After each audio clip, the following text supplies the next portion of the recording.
Ahojte, pozývam vás do Toronta na jeden víkend. Réglé en mode avion ou si le service cellulaire est éteint. Les appareils. Letela som z Newarku z New Jersey a leteckou spoločnosťou Porter Airlines priamo do Toronta. Let trvá asi hodinku aj 10 minút. Je to nízkonákladová letecká spoločnosť, takže som sa zbalila do jedného rúbsaku a vyrazila som prvýkrát v živote do Toronta. A prečo som tam išla? Tak cez Instagram som spoznala jednu Slovenku, Dadu, s ktorou som sa veľmi skamarátila a ona tam žije už 8 rokov, takže som ju išla navštíviť. Toronto má 2 letiska, ja som priletela na to menšie, ktoré je priamo na Toronto Islande a volá sa Billy Bishop. Je to super, pretože za 10 minút ste pešo na downtown. Prvé miesto, kde sme zašli, je Stacked Market. Je to taký mestský park, vyrobený z takýchto kontajnerov a hneď som sa do ňoho zamilovala. Super nápad takto využiť tieto kontajnery. A v zime je tu krásna vianočná výzdoba.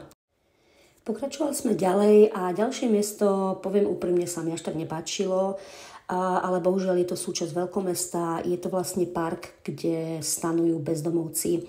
Bezdomovci sú tu na každom kroku, vidno ich veľmi často a všade v meste. A my sme už dorazili na tzv. Toronský Times Square, na námestie, kde je najväčšie molo Toronto Eaton Center. Nejdeme tu nakupovať, ale pozrite sa, prečo sme tu prišli. Prišla som vyskúšať po prvýkrát kanadské národné jedlo, ktoré sa volá putín. Veľmi som zvedavá, ako bude chutiť. Takže Ági ide ochutnať kanadský putín. Vyzerá to ako stračka s kúskami syru. Ideš. Ja. Neviem dočkať.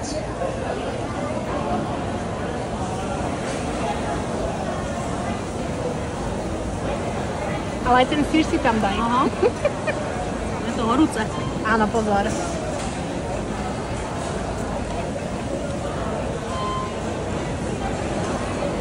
Dobre to je. Dobre. Dá sa to kúpiť aj rôznymi prílohami, ale toto je originál, iba zemiaky a omačka. A po jedle môže prísť kávička Tim Hortons. Takže prvýkrát pijeme Tim Hortons. Ňam. Horúce. Zabudla som pýtať cukor. Nevadí, menej kalórií. Dobre. So bereme to go. Ideme krokovať. To bude musieť vypiť. S plným ruchom vyrážame ďalej do mesta a prichádzame na Nathan Square. Tu sme si robili asi 150 selfiečok s kávičkou a ako ostatní turisti v Toronte a ide sa ďalej.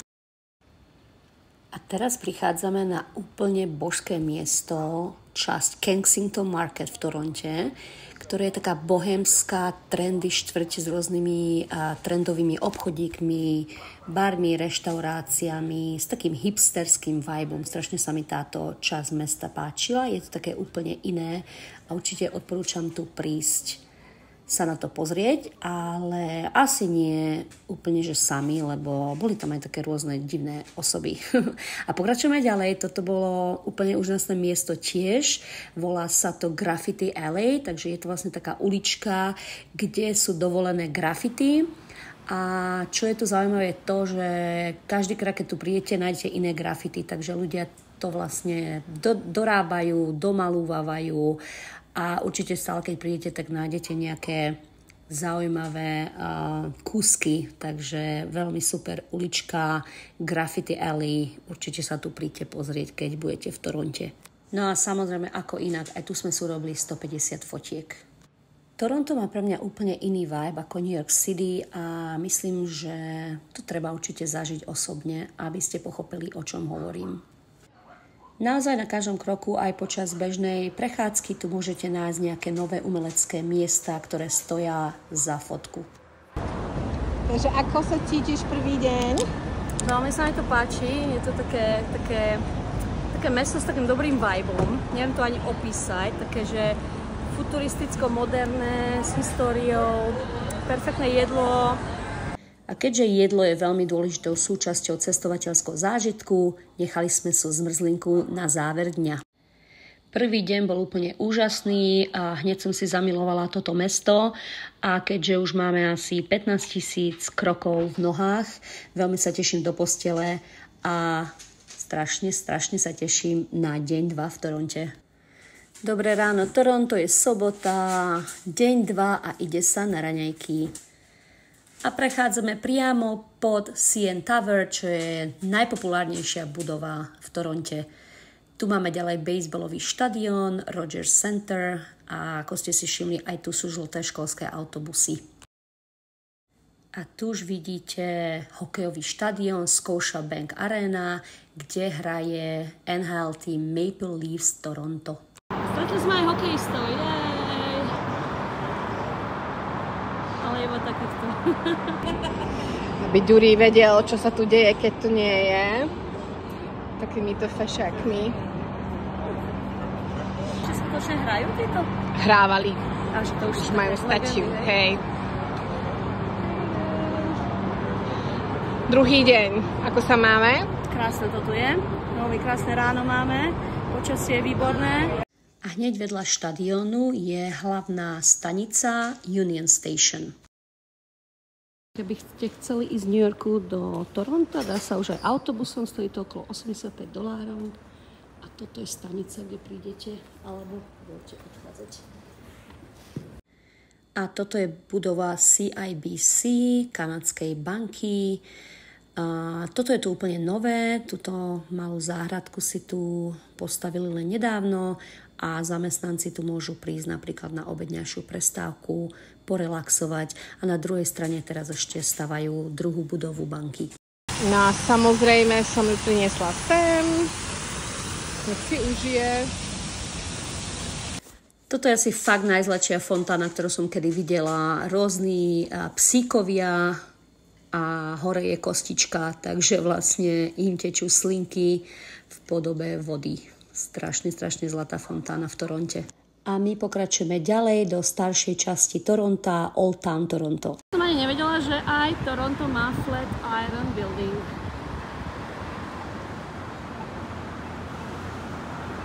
Takže Flatiron of Toronto.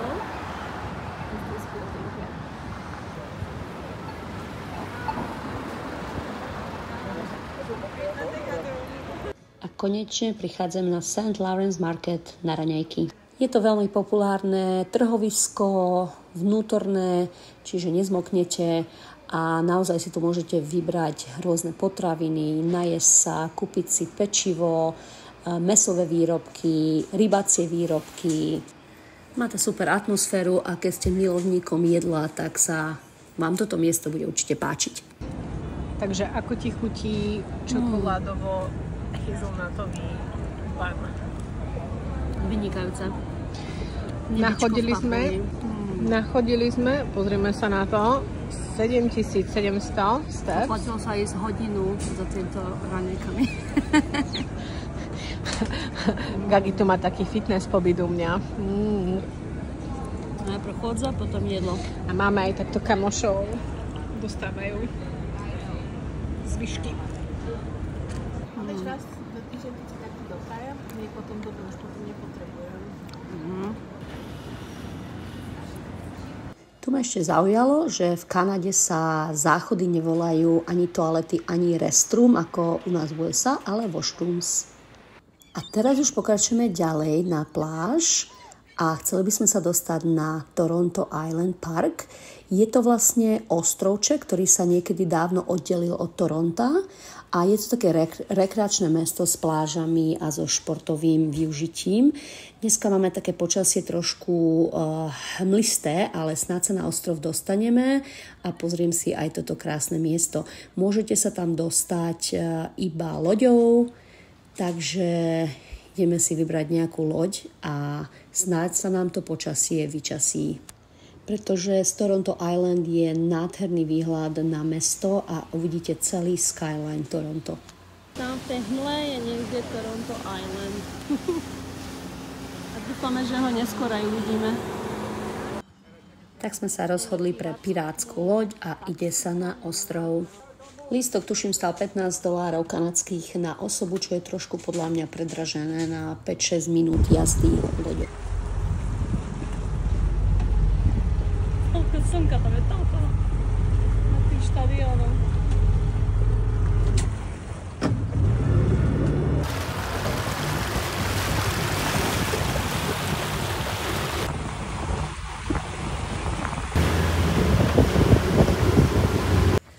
Po vylodení už kráčame po dúhovom chodníku na pláž. Toronto sa mi zdá ináč ako veľmi liberálne mesto a veľmi priateľské pre LGBTQ komunitu. Na začiatku pláže je aj nudistická pláž, ale my tam že vraj nepôjdeme.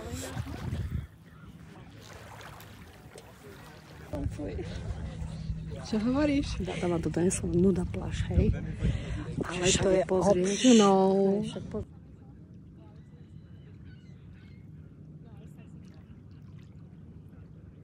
Takže nuda pláž bola ďalej od nás, ale nudisti sa rozhodli, že budú kráčať smerom k nám.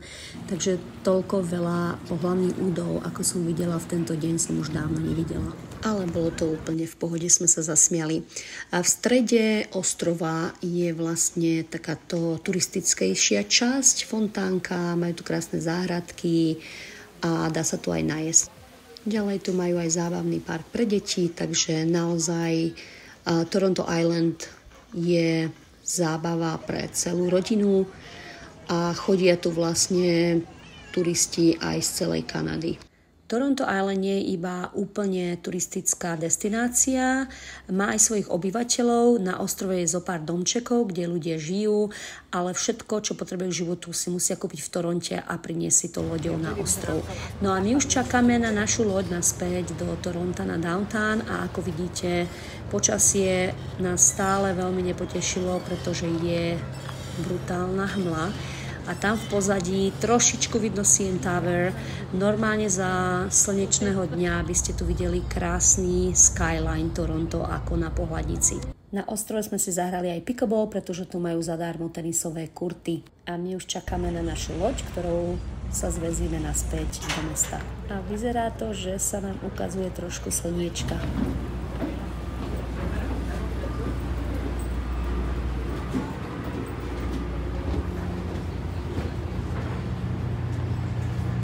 Mali sme veľké šťastie, pretože cestou naspäť sa fakt vyčasilo a konečne sme uvideli celý skyline Toronta a bol to pohľad ako z krásnej pohľadnice. Máme za sebou krásny druhý deň a ja už sa teším do postele, pretože v nohách máme asi 25 000 krokov. Posledný tretí deň začíname klasickými raňajkami Tim Hortons. Takže zobrala som Magdy na raňajky, typické kanadské Tim Hortons. Ako vidíte, máme nový merch. Objednala som jej tzv. Belt bagel. Je tam slaninka, vajíčko, sír, síro, ser. A ideš, som rád či to bude chutiť. Samozrejme mi zase veľmi chutilo. V raňajkách sme sa vybrali na ďalšiu prechádzku. Smerujeme k Ontario Place a ideme cez Canadian National Exhibit Center, kde sú krásne fontánky, malý park, je tu záhrada gréckych bohov, takže znova veľmi pekné miesto na relax a na prechádzku. A toto je už Ontario Place, odkiaľ máte opäť krásny výhľad na mesto a tu môžete vidieť aj v pozadí letisko Billy Bishop, odkiaľ som letela. A Datka má pre mňa ešte posledné prekvapenie pred odletom, takže ideme na sever, do severnej časti Toronta a ja už sa veľmi teším, čo bude môjim prekvapením. North Toronto. Dobre som to bola? Toronto. Bez T. Lebo iba turista dáva dve T do Toronta. North Toronto. Toronto. Jesť. Na tržielu. Datka má bere na nejaký surprise a je to trdelník. From Budapest ma umrel. Wow. Normálne originál z Budapešti, trdelníky v Toronte. Takže toto je úplne úžasné, keďže ja mám maďarských predkov a Datka tiež. Takže s týmto ma veľmi potešila a bola to krásna bodka môjho víkendu v Toronte.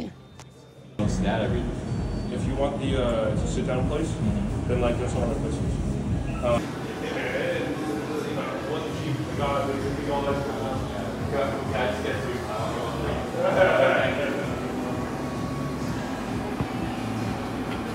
Budapešť.